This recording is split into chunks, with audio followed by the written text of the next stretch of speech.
Tricia Miltimore, keynote speaker, event MC, and work-life synergy activator. And this is the Empowered Eventprof series. I've been helping to plan events since I was a little girl via our family's audio and event management biz. Events, well, they are complicated, and it takes many talents to create an experience that truly delivers impact. You add in a pandemic, and you have an industry, I believe, that has delivered with resilience and adaptability in the face of adversity and chaos. Today's guest is Janice Cardinale. I sat down with Janice to chat about her tips on thriving professionally while taking care of your mental health. Janice has been named a woman to watch, a top 100 entrepreneur by Smart Meetings magazine, and is a powerful woman by Reimagine in 2022. She is a heart-centric leader, a visionary mentor, and change maker. As an editor, facilitator, and speaker, she talks on mental health and is leading the newly formed Event Minds Matter, a community for event professionals building brave spaces to amplify the industry's conversation on mental health. She's the board chair for Seneca College's event management and creative design program and has opened up her own charity under the name of Giving Butterflies. Janice is passionate about global trends, human connection, and the future of events and people. And here is our insightful conversation. So Janice, thank you so much for joining in on the Empowered Eventprof series. I am excited to have you here. I follow you on LinkedIn. I see your posts. I love what you're putting out there. And so tell me a little bit about how you got involved in the event planning industry and where you are right now. Well, I got involved in the event planning industry about 20 years ago. I had begun on the social side of events, and within a couple of years of doing that, I found that my first client was on the corporate side was the Toronto Blue Jays. And there were some things that I had evolved through the social side in terms of ideas of ways to entertain young people. And they were getting a program off the ground called Junior Jays Saturdays. And I became a part of that and was very lucky after the first couple of years to really be taken under the wing of one of the women who was the producer of that whole Junior Jays Saturday, and taught me a lot about the different kinds of entertainment that would be good around sports and around people who are fans of a team like the Blue Jays. So that's where it started. And I was actually faced with the decision of, do I stay with social events? Do I stay with corporate? Could I do both? And the reality was I went corporate because I felt that it was more in keeping with my own mindset and from where I came from, which I'd had a prior company, and I built it from scratch. So I wasn't somebody who had taken a course or anything like that. It just, was learning and connecting and building relationships, which to this day is how really anybody in our business, will be able to run a good business, is the relationship side. I think that is so true. Relationships are everything. And you mentioned that you had a mentor as well. And that's something I'm really passionate about in the events industry, is helping connect people with mentors, because it can be so hard when you're starting your own company, or maybe you work for another company, intrapreneur kind of aspect.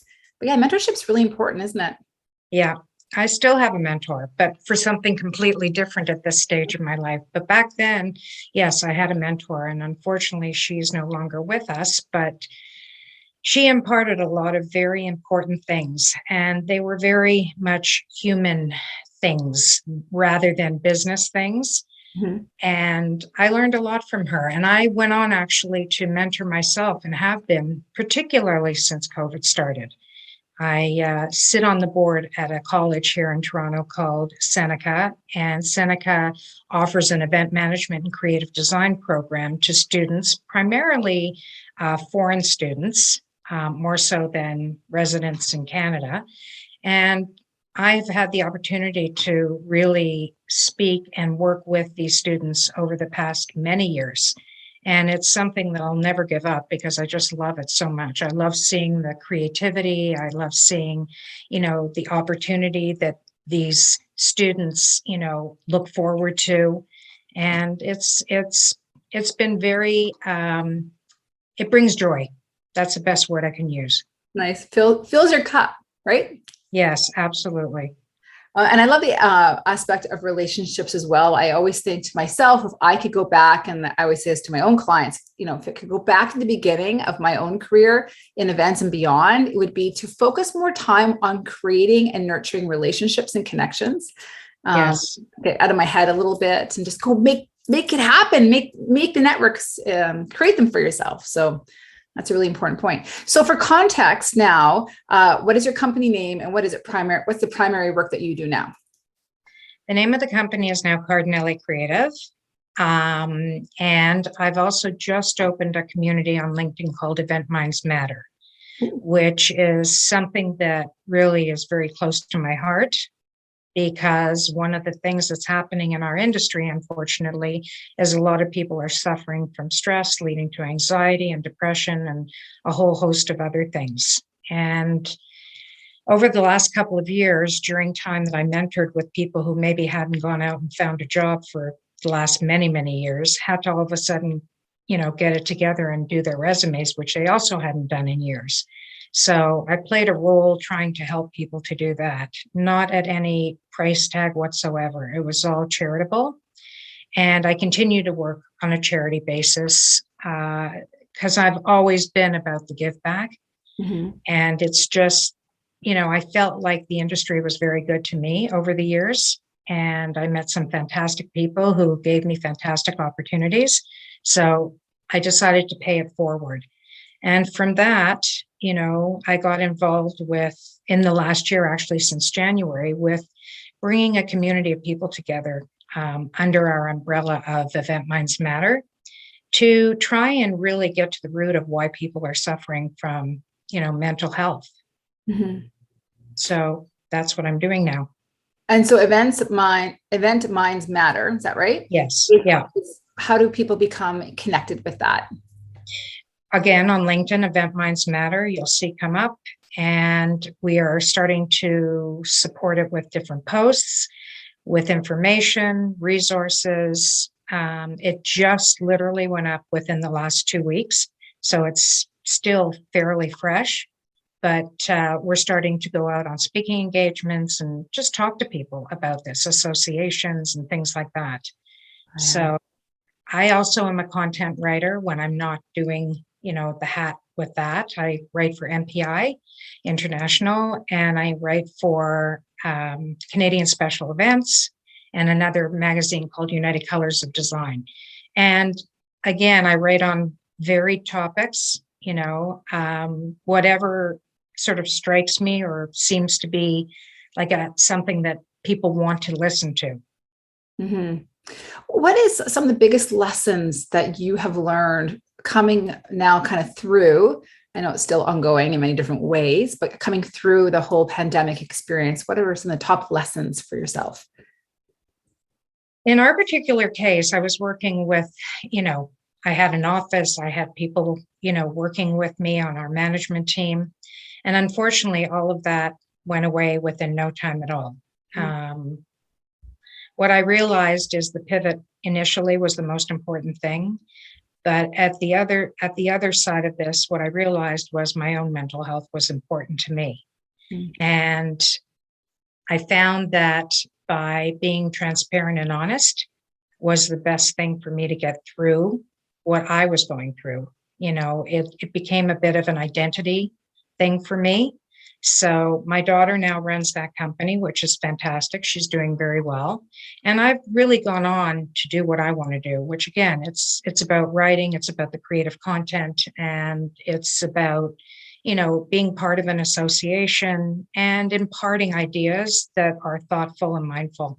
Mm-hmm. And you're definitely making some impact with that. If you were to sit down and have a coffee with someone who's been in the events industry for a little while now and really trying to create the connections and make the business happen. And I know there's so many different aspects of the events industry, but I think essentially we all are creating experiences that matter. So if you were speaking to someone and wanted to impart some wisdom, what kind of wisdom would you share? I think if like with the students that I sit on the board with, I think that for them, I always suggest joining an association. There's always student rates for every association out there. I happen to be a member of MPI, so the student range rate to join here in Toronto is $40. It's the best money they will have ever spent because there they get the networking, the professional development, and the mentoring. They get to volunteer their time. And all of these things contribute to where you end up going in the future because you just need to meet that one right person who might know somebody looking for an opportunity and, it's there. If you need to take the course, take the course. I think in today's world, you do need to educate yourself. And there are different aspects. Like you said, there's the AV side, the technical side, operations, hospitality, you name it. Mm-hmm. So you have to pick what's right for you. And I think going through any of those courses are important. When COVID happened, a lot of courses came out, from different companies that maybe others would not have normally gone to, like the Leadership Institute, for example. All of the associations brought on their own accreditations for, different programs. So there was a lot available, that somebody could take. And the thing is that I remember when people were writing their resumes, like, again, I'm talking about the older generation who had been let go for their jobs. They would never think to put virtual event meeting management at the top of their resume. Right. Yet, I knew I had taken the course, and not that I was looking to apply for a job, but I took it just because I wanted to be knowledgeable about the virtual environment. And I think that even today, like, sustainability, a lot of the courses weren't offering that initially when I first got involved with the college. This year they actually have a program within the program for that. So education is important. There's no question about it. And I think that the way we look at things today has to be a different lens than what it was. In what ways has it changed? Well, I'll talk from the mental health side because that's what I'm so involved with at the moment. Mm-hmm. But the expectations that people have within the industry are far greater than what people can produce. And I think that, typically when a client calls you up, and again, we're called the 6th most stressful job for a reason, because we wear it like a badge of honor. And the more leadership works off hours and through the night and on weekends and takes that RFP inquiry at 4:00 on a Friday afternoon to deliver an RFP on Monday morning, we're teaching our employees to behave the same way, that this is the only way you can work. And it's not the only way you can work. If everybody came up and came together with, policies around best practices, because I don't think it's a best practice when you come and sit at a meeting and somebody says within the meeting that they were up till 3 a.m. and they're rewarded for that. Right. Because I don't understand where the reward is in that. So I believe in rewarding healthy habits rather than bad habits. And so this is the nature of our business.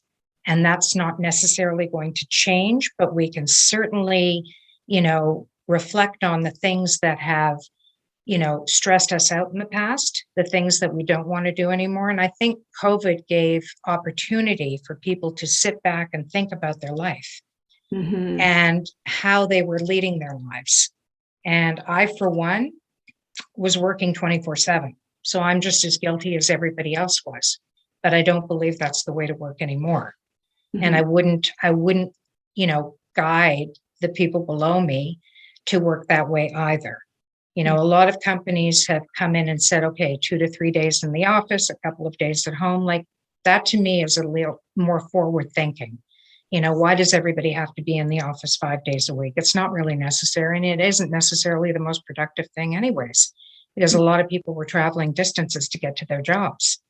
So that extra maybe 2 hours of not traveling would be 2 hours of productivity. The other thing about productivity in our industry is productivity only has, a beginning and an end. And that is you can't work X amount of hours and expect to be as creative and as thoughtful as when you first wake up in the morning and you're starting your day. And then by a certain time of night, you're done, whether that be 4 o'clock, 5 o'clock, 6 o'clock, then you're done. But we know that social media and all of the tools around us, have created a monster in all of us, and that monster is not so easy to bury. Yeah, it's a fairly addictive monster in many ways. That's for sure. What I take from what you just said was, we have a responsibility as leaders in our companies and organizations to model the behavior for ourselves so other people can have permission to do the same. I see it again and again. So I think that's a really important point. So thank you for sharing that. You just can't expect people to be able to take the breaks. If you're not taking the breaks, they just won't. So thank you for that. And you also mentioned joining an association. For anyone who's, I think at any level in your career, it's important to have those community and the connections. So you mentioned MPI, which is Meeting Planners International, PCMA, right? Yeah. Site. Which one? Sorry. Site. Okay. So that is, what's the abbreviation? That's also for travel, like destination management people. Okay. There's other associations too, CSAE, which is, all about, as you well know, I'm going to speak there actually at their summit this summer. Fantastic. Which is next week actually. But they're all the nonprofit leadership people who, also have their own world within the event world. Yeah. So there are many, and you can easily look it up online because they're all available online. Mm-hmm. What would you say? So it's CSAE for anyone who's listening. What would you say is are your event planning industry superpowers? Like, what do you bring to the table that you think is really valuable? I think it's important to be able to see it for other people to be it. So if you don't mind tuning your own horn, what would that be? Kindness. Definitely. Yeah. I think that, kindness is not something that is prescribed. Okay. It's not something that, you're going to get paid to be or do. Kindness is like the lead for me, especially now because, we definitely are headed for a more caring economy, just based on what we've been through. But I also think we have to be kind to ourselves along with that. The other thing is, again, I said in the early part of this conversation about building relationships with people and networking. That's extremely important. Something I actually have always enjoyed to do, because if I can connect people and if I can help somebody, that's going to come back in spades.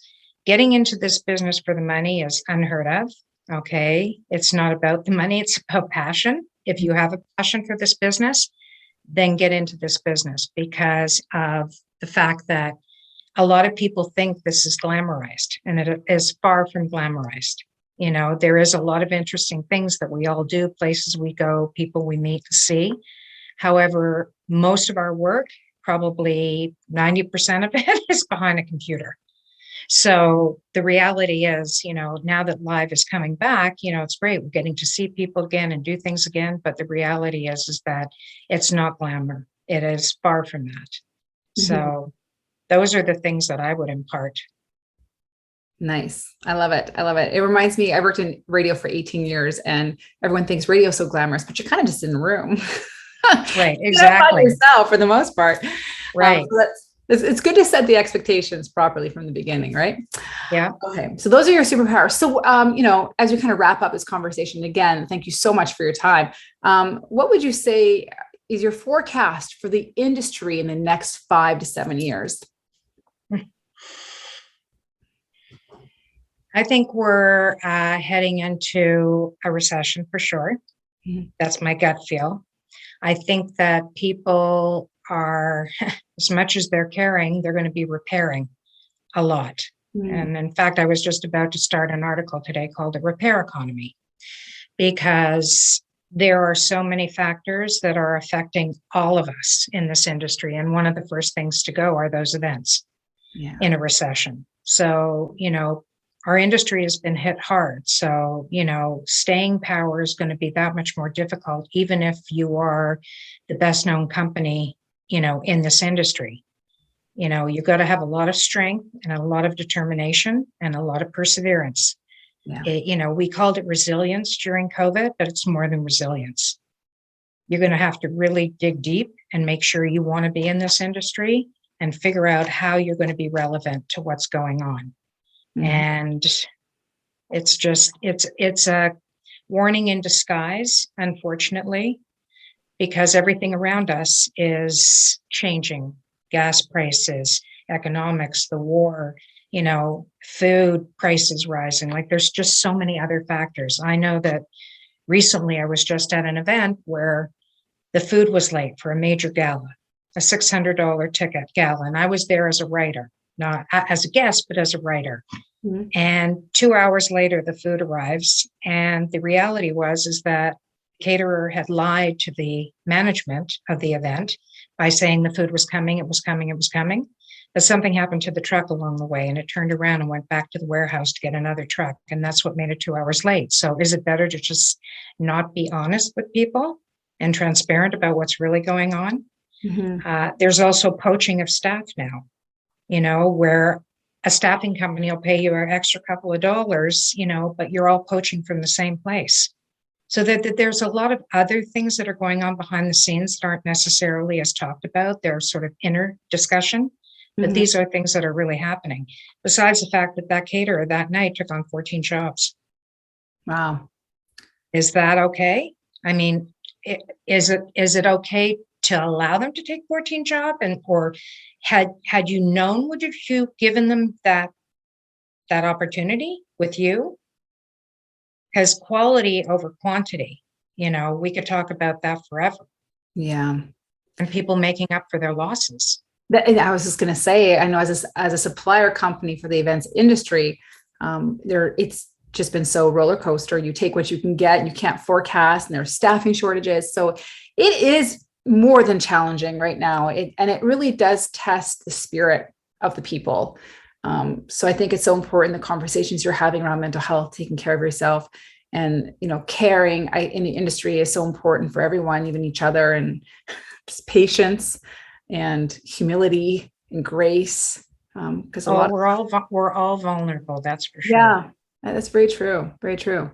But I think it's important conversations to have. And this is what part of the spirit of the Empowered Eventprof series is. Let's have the conversations. Let's put it out there that how hard and difficult it truly is. And we can talk about pivoting and adapting and resiliency. And that's what I talk about as a speaker. But at the end of the day, that's actually really challenging. And just being able to have those open conversations is a gift. So I think it's really important what you're doing. And I hope people listening get on LinkedIn, and it's Events Minds Matter, right? Event Minds Matter. Event Minds Matter. Okay. So get on there on LinkedIn and connect with it. And I think one of the biggest takeaways for myself in this conversation, and I can very much relate to it, is to become part of a connected community. So you don't feel alone. And I don't know about you, but it seems to me, growing up in the events industry, that a lot of times it's almost like a pride, or I don't want to say ego, and not in a negative way, but it's like you're trying to build your business and it's very cutthroat. And so you do things siloed, but it truly, I have learned, when you connect, when you become part of the associations and you see other people are facing the same challenges, it just helps your business grow and expand because you grow and expand. So to connect and reach out. I think that the sharing of information is far better. If you are, let's say, going in on an RFP as an example, and you know that, there are two people that are going to win this RFP. There's two sides of the RFP. If those two people who win came together and shared best practices, to deal with the client over this next length of the contract, wouldn't that be a lot better than working against? Because I think there are a lot of divisions within how people work. And if we don't educate the client on what's okay, when it's okay, like how are we, if we're answering that on a Friday afternoon and saying, yeah, because as an independent planner, for example, you want that business, you don't want to lose it, and you don't have anything else to fall back on. But at the same time, what are we really saying about it? Are we saying that, let's give up our mental health and don't worry about the family life and all the rest of it? Is that the way to go? I mean, how many conversations have you had within your company on mental health? Mm-hmm. Most people will tell you none because they don't want to talk about it. Right. But the reality is, if you are working in a culture, a caring culture, then there will be a reward for those who teach their culture as a caring culture. And there are courses people can take for that. There are resources out there. It's just that I think that within our industry, most people don't know where those resources are. You can't, they don't know where to find them. And that's what we're doing. That's what we're trying to impress upon everybody in the industry. So it has to start somewhere, but it's a mountain that we have to climb. And it's a huge one. Mm-hmm. A little bit each day, right? A little bit each day. Yes, exactly.